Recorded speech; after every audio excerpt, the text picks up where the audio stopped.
Jangan maju, jangan maju. Pindah ke sana. Mundur yuk. Ya, mundur ya. Kita jejerin dulu. Jejerin sana. Oh ya, siap.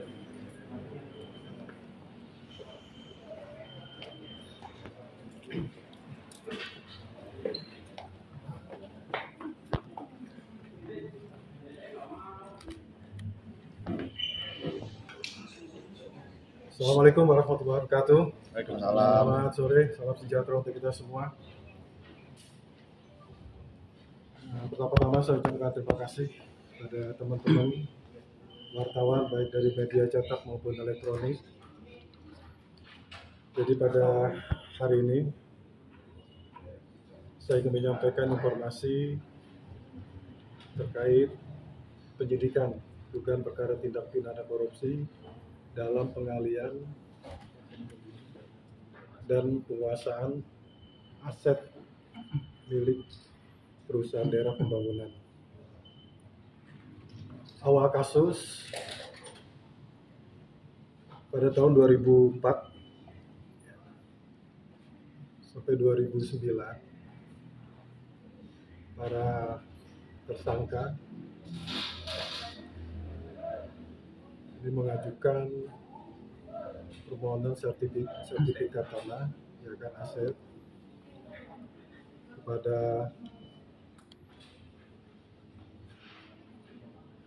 PD Pembangunan,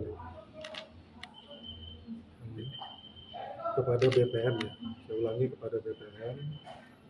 Namun proses daripada pensertifikatan ini tidak melalui prosedur sebagaimana yang diatur dan ditentukan oleh pihak PD Pembangunan. Dengan adanya kerjasama dari pihak saudara Sofiani, oknum saat ini sudah terpidana kasus tipikor, akhirnya 5 sertifikat telah terbit atas nama 2 sertifikat nama inisial J, JH, kemudian 2 sertifikat atas nama I dan 1 sertifikat atas nama OI. Dalam perjalanannya tahun 2014 1 sertifikat atas nama J ini sudah sebagian dilepas atau dijual pada pihak lain, dan 1 sertifikat atas nama RI ini diturunkan status haknya menjadi HGD dan selanjutnya dijual kepada pihak lain. Kemudian dalam perjalanannya sertifikat ini seolah-olah ya bagi terdakwa ini sah secara hukum, namun berdasarkan putusan Mahkamah Agung dalam kasus perdata itu dinyatakan bahwa 5 sertifikat ini tidak mempunyai kekuatan hukum dan sah secara hukum. Namun oleh para tersangka, tanah ini masih tetap dikuasai dan dimiliki oleh terdakwa, oleh tersangka. Kemudian sampai saat ini objek tanah itu juga masih dalam penguasaan tersangka. Nah, kemudian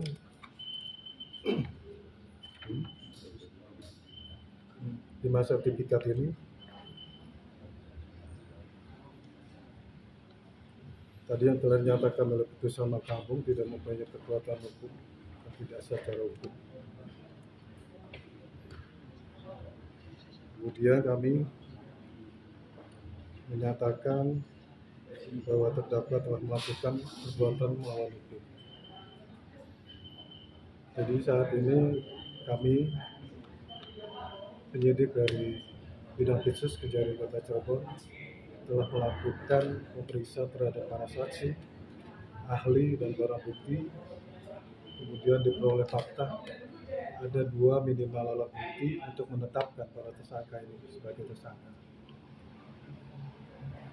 Selanjutnya para tersangka ini akan kita lakukan penahanan untuk 20 hari ke depan dan akan kita titipkan di rutan kelas 1 Cirebon. Akibat perbuatan para terdakwa atau tersangka ini berdasarkan hasil penghitungan kerugian negara ini kurang lebih 23,6 miliar.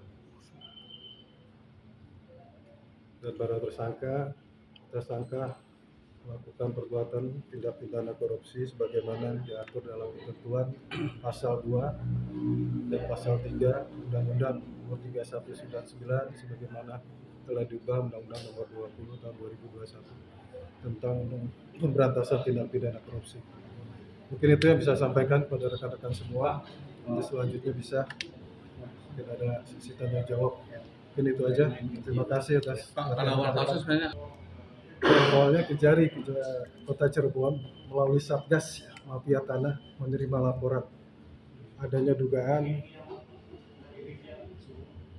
pengalian atau penjualan aset milik PD Pembangunan. Kemudian dari tim intelijen Kejari Kota Cirebon melakukan penelitian terhadap laporan tersebut dan diduga dedikasi perbuatan melawan hukum. Selanjutnya, intelijen melimpahkan kasus ini kepada bidang tindak pidana khusus. Setelah di bidang tindak pidana khusus dilakukan penyelidikan dan saat ini sudah ditingkatkan kepada tahap penyidikan. Mungkin itu. Ada tersangka baru pengalihan lahan ini dari tahun berapa oleh tersangka? Dari tahun 2008 proses sertifikat. Tadi sertifikat tidak sah itu ada dugaan pemalsuan nggak? Pemalsuan. Yang 5 sertifikat itu, Iya. makanya dinyatakan tidak sah. Ada oknum Ada lainnya kita Pak? Ada pelajari kemungkinan lagi. tersangka baru? Nah, kemungkinan aset-aset lain ya, saya katakan aset-aset lain milik negara yang dikuasai oleh pihak masyarakat orang lain kita akan telusuri, kita akan dalami. Mungkin itu aja. terkait yang 3 ini Pak, 1